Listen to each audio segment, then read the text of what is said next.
90 രൂപയ്ക്ക് ഇത്രയും വിഭവസമൃദ്ധമായിട്ടുള്ള ഊണ് ഞാൻ അടുത്ത കാലത്തൊന്നും കഴിച്ചിട്ടില്ല. ഊണിന്റെ ഒപ്പം സാമ്പാറും മീൻചാറും മോര് കാച്ചിയതും പിന്നെ തൊടുകറികളായിട്ട് ക്യാബേജ് തോരനും കോവയ്ക്ക തോരനും മാങ്ങാക്കറിയും കാളനും പപ്പടത്തോരനും പിന്നെ അച്ചാറും ചമ്മന്തി ഉണ്ടായിരുന്നു.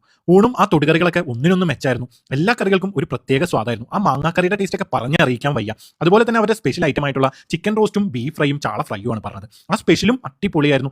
ആ തേങ്ങാക്കൊത്തൊക്കെ ഇട്ട് വരട്ടിയെടുത്ത ബീഫ് ഫ്രൈക്കൊക്കെ പ്രത്യേക രുചിയുണ്ടായിരുന്നു. നല്ല സോഫ്റ്റ് ആയിട്ടുള്ള ഇറച്ചി. അതുപോലെ തന്നെ ആ ചാള ഫ്രൈയും അടിപൊളിയായിരുന്നു. ഈ ഒരു മാങ്ങാക്കറി നല്ല മധുരവും എരിവൊക്കെ ഉള്ള അടിപൊളി മാങ്ങാക്കറി. പിന്നെ ഈ തൊടികറികളൊക്കെ എല്ലാം ഒന്നിനൊന്നും മെച്ചാണ്. നമ്മൾ എത്ര വട്ടം പറഞ്ഞാലും ആ കറികളൊക്കെ വീണ്ടും വീണ്ടും ഒഴിച്ചു തരും. പിന്നെ തക്കാളിയൊക്കെ ഇട്ട് നല്ല തിക്ക് ഗ്രേവിയിൽ പ്രിപ്പയർ ചെയ്ത അവരുടെ ആ ചിക്കൻ റോസ്റ്റും അടിപൊളിയായിരുന്നു. ബീഫ് ഫ്രൈക്കും ചിക്കൻ റോസ്റ്റിനും 120 ചാള ഫ്രൈക്ക് 70 ആണ് അവർ ചാർജ് ചെയ്യുന്നത്. ഈ ഒരു അച്ചാർ അവിടെ പോയാൽ മസ്റ്റ് ട്രൈ ആണ്. നമ്മൾ ഉച്ചയ്ക്ക് ഊണ് കഴിക്കാനായിട്ട് പോകുമ്പോൾ കുറച്ച് നേരത്തെ പോകണം, അല്ലെങ്കിൽ സീറ്റ് കിട്ടില്ല. സീറ്റ് കിട്ടിയാൽ തന്നെ നമ്മുടെ പുറകിൽ ആളുണ്ടാവും. കാരണം അത്ര ഫാൻ ബേസ് ഉള്ള കടയാണ്. നല്ല ടേസ്റ്റ് ഉള്ള ഫുഡ്. പിന്നെ അവരുടെ സിംഗിൾ ദം ചെയ്ത ചിക്കൻ ബിരിയാണിയും ഞങ്ങൾ ട്രൈ ചെയ്ത് നോക്കി. അപ്പോൾ ഈ സ്പോട്ട് വരുന്നത് നമ്മുടെ വൈറ്റില പാലത്തിന്റെ അടുത്ത് പൊന്നുരുന്നിയിലുള്ള നക്ഷത്ര കാറ്റേഴ്സ് ആൻഡ് ഇവന്റ്സ് ആണ്. അപ്പോൾ നിങ്ങൾ പോയി ട്രൈ ചെയ്ത് നോക്കുക, അഭിപ്രായം അറിയിക്കുക.